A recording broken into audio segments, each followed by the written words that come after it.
Culiacán, México, verano de 1989.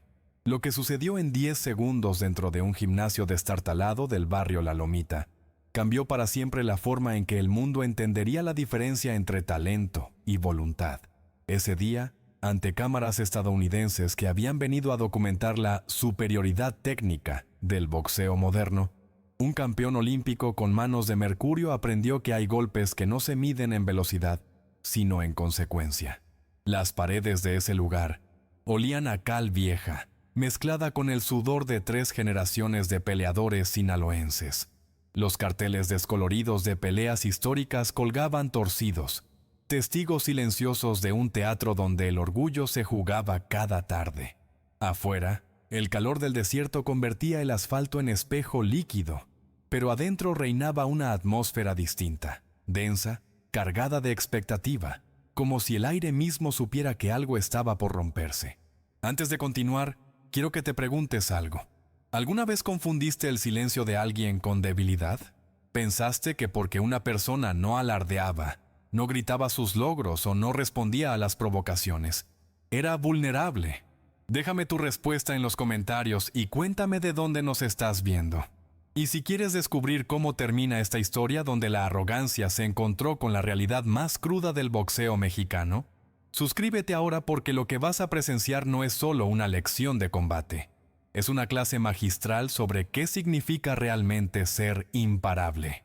Este relato no trata de quien golpea más rápido, sino de quien está dispuesto a caminar a través del infierno sin pestañear.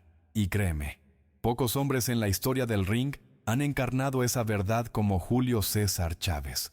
El gimnasio conditioning era un templo olvidado por el progreso, una reliquia de concreto y madera donde el tiempo parecía haberse detenido en algún punto de los años 60. Las vigas del techo crujían con cada ráfaga de viento que entraba por las ventanas sin vidrio, y el piso de cemento manchado guardaba las huellas de sangre de 1000 batallas anónimas. En las esquinas, sacos de arena remendados con cinta plateada colgaban de cadenas oxidadas que gemían con cada impacto. El olor era una mezcla hipnótica, cuero viejo empapado en sudor ácido, el aroma metálico de la sangre seca en las lonas del ring, y ese perfume particular del esfuerzo humano concentrado que se adhiere a las paredes como una segunda piel. La luz entraba en columnas polvorientas desde el techo, creando un claroscuro casi religioso sobre el cuadrilátero central, donde Julio César Chávez, 32 años, 67 peleas invicto, trabajaba con una economía de movimientos que parecía aburrida.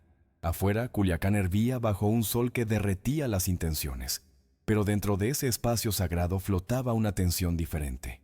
Los jóvenes boxeadores locales, muchachos de 16, 18 años con sueños más grandes que sus posibilidades, observaban a su ídolo con una devoción silenciosa mientras él golpeaba el saco pesado. No había espectacularidad en sus movimientos. Un jab, 2 rectos, un gancho al cuerpo. Todo ejecutado con la precisión de un relojero y la contundencia de un martillo industrial. El ritmo era constante, casi hipnótico, como el latido de un corazón gigante. Las vendas en sus manos estaban amarillentas por el uso, manchadas de pequeñas gotas oscuras. Su respiración era controlada, nasal, sin aspavientos. Para cualquier observador casual, Chávez parecía un hombre haciendo un trabajo rutinario. Pero los que sabían leer el lenguaje de ese gimnasio reconocían algo más profundo. Aquello no era entrenamiento, era meditación violenta. La puerta de metal chirrió como un grito oxidado, y el gimnasio entero giró su atención hacia la entrada. Meldrick Taylor atravesó el umbral como si estuviera pisando una alfombra roja, no el piso mugriento de un templo mexicano. 23 años, medalla de oro olímpica colgando metafóricamente de su cuello invisible, seguido por un séquito de 3 cámaras estadounidenses y 2 periodistas que tomaban notas frenéticas. Vestía un chándal inmaculado de la marca que lo patrocinaba, zapatillas que costaban más que el salario mensual de cualquiera en ese lugar, y una sonrisa que destilaba esa confianza particular de quien nunca ha conocido la derrota verdadera. Sus manos, envueltas en vendas blancas impecables, se movían mientras hablaba, rápidas como colibrís, ilustrando puntos invisibles en el aire. El contraste era brutal. Él representaba el futuro brillante del boxeo científico, mientras Chávez encarnaba algo que muchos ya consideraban obsoleto, un vestigio de tiempos más rudos. Taylor se detuvo frente al ring, donde Chávez había pausado su trabajo, y con una naturalidad ensayada que solo tienen los que crecieron ante cámaras, levantó la voz lo suficiente para que todos escucharan. Así que este es el gran Julio César Chávez. Su español tenía acento gringo, pero era funcional, estudiado para estas ocasiones. Hermano, con todo respeto, acabamos de ver tu entrenamiento y... ¿eso es todo? Yo te golpeo 10 veces antes de que siquiera cierres el puño. Tus pies son de plomo, hombre. El boxeo moderno es velocidad, ángulos, ciencia.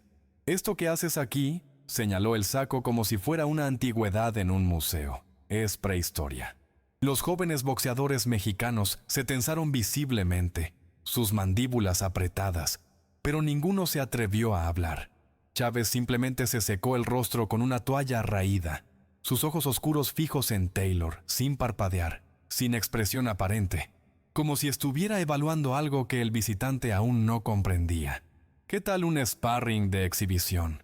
La propuesta salió de la boca de Taylor con la casualidad de quien ordena un café, pero las cámaras ya estaban ajustando sus lentes, anticipando el contenido. Nada pesado, solo para que la gente vea la diferencia entre el boxeo de antier y el de mañana. Uno de los periodistas estadounidenses sonrió abiertamente, saboreando el titular que ya estaba escribiendo en su cabeza. Chávez no respondió de inmediato. Se quedó mirando a Taylor con esa quietud particular de los depredadores antiguos. Esa inmovilidad que no es pasividad, sino concentración extrema. Luego asintió una sola vez, un movimiento casi imperceptible de cabeza. Don Félix, su entrenador de toda la vida. Un hombre de 70 años con manos como raíces y ojos que habían visto demasiadas peleas. Se acercó y le susurró algo al oído. Chávez negó suavemente. No había enojo en su rostro, tampoco orgullo herido. Solo esa calma escalofriante de quien ya sabe cómo termina la historia. Los primeros 3 minutos fueron exactamente lo que Taylor había prometido. Se movía como mercurio líquido alrededor de Chávez. Sus pies apenas tocaban la lona antes de rebotar hacia otro ángulo. Combinaciones de 5 golpes brotaban de sus manos con una velocidad que desafiaba la percepción. Jab, jab, recto, gancho, uppercut. Todo conectado en 1,5 segundos. Chávez recibía algunos en los guantes, otros en los hombros. Uno que otro rozaba su frente. No perseguía a Taylor. No intentaba igualar su velocidad. Caminaba hacia él con pasos medidos, cortando el ring con una geometría que parecía simple, pero era devastadoramente efectiva. Los jóvenes mexicanos miraban con dolor creciente cómo su héroe parecía torpe, lento, superado. Las cámaras capturaban cada momento, cada golpe espectacular de Taylor, cada avance fallido de Chávez. Pero don Félix, desde la esquina, no mostraba preocupación. Conocía esa danza. La había visto cientos de veces. Lo que las cámaras no captaban era lo que Chávez estaba haciendo realmente. Cada vez que Taylor lanzaba sus ráfagas veloces, Chávez no solo se defendía, estudiaba. Memorizaba el patrón respiratorio del estadounidense, el milisegundo de pausa antes de su gancho de derecha, la forma en que dejaba caer ligeramente el codo izquierdo al retroceder. No estaba peleando todavía. Estaba leyendo un libro escrito en movimiento. Sus ojos, entrecerrados detrás de la guardia, no seguían las manos de Taylor, sino su centro de gravedad, esa zona invisible entre el esternón y el ombligo que revela las intenciones antes de que el cerebro las traduzca en acción. Y detectó algo crucial. Taylor respiraba por la boca después de cada combinación, un hábito mortal que indicaba que su espectacular velocidad tenía un costo metabólico alto. Era como un motor Ferrari funcionando a máxima revolución. Impresionante, pero no sostenible. Chávez esperó, paciente como la piedra espera al río. Al minuto 4, Taylor cometió su primer error real. Se creyó su propia narrativa. Después de conectar una combinación particularmente vistosa que hizo retroceder a Chávez 2 pasos, el estadounidense bajó las manos y giró hacia las cámaras con una sonrisa. ¿Ven?, gritó en inglés. ¡Demasiado lento! Fue apenas un segundo, tal vez 2, pero en el boxeo de élite, un segundo es una eternidad. Cuando Taylor volvió su atención al ring, algo había cambiado en los ojos de Chávez. No era ira, ni siquiera molestia. Era decisión pura, cristalizada. Don Félix, que había entrenado campeones durante 4 décadas, reconoció esa mirada y sintió un escalofrío de anticipación. Los muchachos mexicanos lo sintieron también. Ese cambio de presión atmosférica que precede a la tormenta. El aire mismo dentro del gimnasio pareció volverse más denso, más difícil de respirar. Taylor, confiado, volvió a su danza, sin notar que ya no estaba en una exhibición, sino en una lección que recordaría el resto de su vida. Chávez dejó de retroceder. Fue un cambio sutil pero absoluto, como cuando un río decide cambiar su curso después de 1000 años. Sus pies, esos pies de plomo que Taylor había ridiculizado, se plantaron en la lona con una firmeza que parecía conectar con el centro mismo de la tierra. Ya no esquivaba hacia atrás. Ahora se deslizaba hacia los lados con pasos cortos y económicos, cortando cada vez más el espacio disponible para el estadounidense. Taylor lo notó y aumentó su velocidad, lanzando combinaciones aún más rápidas, pero ahora sus golpes encontraban aire o la guardia impenetrable de Chávez con más frecuencia. El mexicano había descifrado el código. Sabía exactamente cuándo Taylor necesitaba respirar, cuándo sus brazos pedían un microsegundo de descanso. Y en esos momentos microscópicos, Chávez avanzaba otro medio paso, comprimiendo el universo disponible para su oponente. «La velocidad es hermosa», dijo Chávez en voz baja, casi un susurro que solo Taylor podía escuchar. «Pero la presión es eterna, mijo». Las palabras golpearon a Taylor de forma más desconcertante que cualquier puñetazo. Por primera vez en el sparring, el estadounidense sintió algo extraño en su pecho. No era cansancio físico, era la sensación claustrofóbica de tener cada vez menos espacio para ejecutar su arte. Intentó alejarse con su footwork magistral, pero Chávez estaba ahí, siempre ahí, como una sombra que no depende de la luz, sino de la existencia misma. «Tú bailas muy bonito», continuó Chávez, su voz calmada pero penetrante, como los que bailan en las fiestas para impresionar. «Pero esto no es una fiesta, chamaco. Aquí se trata de quién puede caminar hacia adelante cuando todo el cuerpo te pide que corras». Taylor lanzó un jab desesperado para crear distancia, pero Chávez lo bloqueó con el antebrazo y siguió avanzando, implacable. Los jóvenes mexicanos comenzaron a enderezarse en sus asientos, reconociendo el preludio de algo que habían visto antes en las peleas de su ídolo. Ese momento cuando la física misma parecía ponerse de su lado. «¿Sabes cuál es la diferencia entre parecer campeón y ser campeón?», preguntó Chávez mientras bloqueaba otra combinación y acortaba la distancia hasta que sus frentes casi se tocaban. Su aliento era controlado, constante, mientras que el de Taylor comenzaba a fragmentarse en jadeos cortos. «Tú te miras en el espejo y ves velocidad, técnica, medallas. Yo me miro y veo cada vez que me dijeron que no era suficiente. Cada vez que tuve que escoger entre comer o pagar el gimnasio. Cada pelea donde el árbitro, los jueces y hasta el promotor querían verme caer. Las palabras salían sin rencor, solo como hechos, como un profesor explicando una ecuación. Tu velocidad viene del talento. Mi presión viene de algo que no se entrena en ningún gimnasio olímpico. Viene de no tener a dónde retroceder porque nunca tuve nada a qué volver». Taylor, por primera vez, sintió miedo genuino. No era el miedo al dolor físico, era algo más profundo. El terror existencial de enfrentarse a alguien para quien perder simplemente no era una opción biológica. Sucedió en el rincón suroeste del ring, cerca de donde colgaba un cartel descolorido de una pelea de 1978. Taylor intentó salir con un lateral hacia su izquierda, el mismo movimiento que le había funcionado perfectamente durante 4 minutos. Pero esta vez Chávez ya estaba ahí, anticipándolo como si hubiera leído su pensamiento un segundo antes de que se formara. El mexicano cortó el ángulo con una precisión quirúrgica y de repente Taylor se encontró con la espalda contra las cuerdas, algo que no le había pasado en todo el sparring. Intentó cubrirse y salir, pero Chávez plantó sus pies, esos malditos pies de plomo, con una firmeza que hacía eco en la lona. Lo que vino después no fue una ráfaga de golpes espectacular como las de Taylor.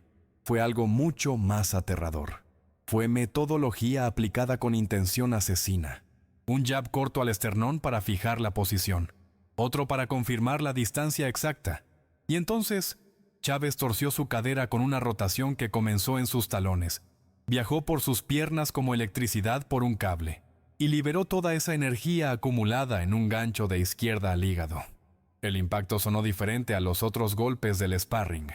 No fue el chasquido seco de un guante contra músculo. Fue algo más profundo, más visceral, como cuando un carnicero hunde el mazo en un bloque de hielo. El puño de Chávez, envuelto en vendas viejas y manchadas, se hundió en el costado derecho de Taylor justo debajo de la parrilla costal, en ese punto donde el hígado, ese órgano del tamaño de un balón de fútbol que filtra medio litro de sangre por minuto, queda vulnerable entre huesos. La biología tomó control inmediato. El plexo celíaco, esa red de nervios que coordina las funciones vitales del abdomen, entró en cortocircuito. El diafragma de Taylor se paralizó instantáneamente. Sus pulmones quedaron congelados a medio inhalar, incapaces de procesar oxígeno.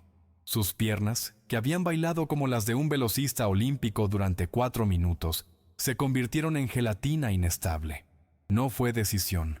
Fue el sistema nervioso dictaminando que el cuerpo ya no era confiable. Las cámaras capturaron el momento exacto cuando el brillo en los ojos de Taylor se apagó como una vela bajo el viento. Taylor no cayó inmediatamente porque su cerebro, todavía en negación, ordenaba a sus piernas que sostuvieran el peso. Pero las piernas habían dejado de obedecer al cerebro. Ahora obedecían solo al dolor puro que irradiaba desde su hígado como ondas sísmicas. Se deslizó por las cuerdas en cámara lenta, sus guantes buscando apoyo en el aire vacío, su boca abierta en un grito silencioso porque sus pulmones aún no recordaban cómo respirar. Cuando finalmente tocó la lona, ese piso de cemento cubierto por una capa delgada de lona que olía a décadas de sudor, quedó en posición fetal, abrazando su costado como si pudiera contener el dolor dentro de su cuerpo. El gimnasio entero quedó sumido en un silencio sepulcral. Las cámaras seguían grabando, pero los camarógrafos habían olvidado ajustar el zoom. Los periodistas estadounidenses no escribían, solo miraban, porque no existían palabras en sus libretas para describir lo que acababan de presenciar. Los jóvenes mexicanos permanecían inmóviles, sus bocas abiertas, conscientes de que acababan de ver algo que solo sucede cuando el talento se encuentra con la voluntad absoluta. Chávez bajó las manos lentamente y retrocedió 3 pasos, dándole espacio a Taylor. No había celebración en su rostro, ninguna sonrisa de victoria, ni siquiera la satisfacción del ego reivindicado. Solo había esa misma calma profesional de un cirujano que acaba de completar un procedimiento necesario. Don Félix entró al ring con una toalla y una botella de agua, pero no para su peleador, sino para el visitante que aún luchaba por recuperar el control de su diafragma. Los segundos se estiraban como chicle mientras Taylor, poco a poco, comenzaba a respirar en jadeos cortos y dolorosos. Su rostro había perdido todo el color. Sus labios tenían un tinte azulado, y sus ojos, esos ojos que minutos antes brillaban con confianza olímpica, ahora solo reflejaban shock puro. Uno de sus entrenadores intentó subir al ring, pero Chávez levantó una mano, deteniéndolo. «Déjalo», dijo simplemente. «Que sienta lo que tiene que sentir». Era una extraña forma de respeto. Permitirle al derrotado procesar su lección sin interferencias, sin que nadie le robara la crudeza de ese momento educativo. Pasaron casi 3 minutos antes de que Taylor pudiera sentarse. Cuando finalmente lo hizo, con la ayuda de las cuerdas y respirando todavía como un hombre que acaba de salir de agua profunda, sus ojos buscaron a Chávez. El mexicano estaba en su esquina, bebiendo agua con calma, mirándolo sin hostilidad pero también sin piedad. Taylor intentó hablar pero solo salió un sonido entrecortado. Hizo una segunda tentativa. Yo no sabía. Chávez asintió lentamente, comprendiendo lo que Taylor realmente quería decir sin necesidad de más palabras. «Nadie sabe hasta que sabe, mijo», respondió mientras se acercaba y le extendía la mano. Taylor la tomó y Chávez lo ayudó a levantarse con una fuerza firme pero cuidadosa. De pie, tambaleante, Taylor miró a los ojos del hombre que acababa de desmontarle toda su narrativa de superioridad, y lo que vio ahí no fue triunfalismo, sino algo más desconcertante: compasión de guerrero.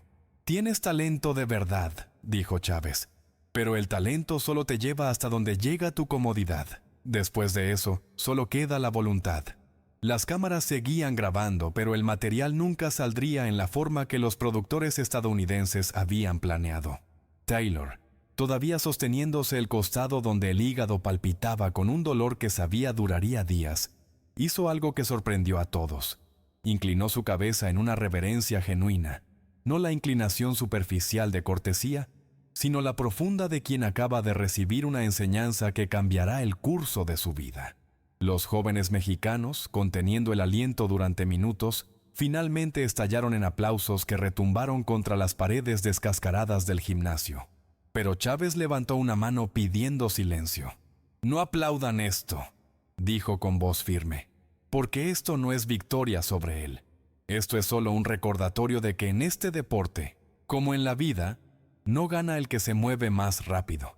Gana el que está dispuesto a caminar hacia adelante, cuando todos tus instintos le gritan que corra». Miró directamente a las cámaras entonces, y en sus ojos había una verdad ancestral. El ring no miente. Te muestra quién eres cuando no queda nada más que mostrarte. Años después, en una entrevista que pocos vieron pero que se volvió legendaria entre los círculos del boxeo, Meldrick Taylor confesaría que aquel golpe al hígado en un gimnasio polvoriento de Culiacán le había enseñado más sobre el deporte que todos sus años en el programa olímpico. «Yo creía que el boxeo era ajedrez a velocidad de luz», diría con una sonrisa melancólica. «Pero Julio me mostró que también es una prueba de carácter que no se puede entrenar en laboratorios». Confesó que durante meses después, despertaba en la noche sintiendo fantasmas de ese dolor en su costado. Un recordatorio permanente de la diferencia entre aparentar y ser. Cuando finalmente se enfrentaron en una pelea oficial, con cinturones y millones en juego, Taylor boxeó la pelea de su vida, aplicando cada lección de ese día, y aún así, Chávez lo derrotó en el último segundo del último round. Porque algunas personas no pelean para ganar, pelean porque perder simplemente no está en su código biológico. Y esa, comprendió Taylor demasiado tarde, era una ventaja contra la cual ni todo el talento del mundo podía competir.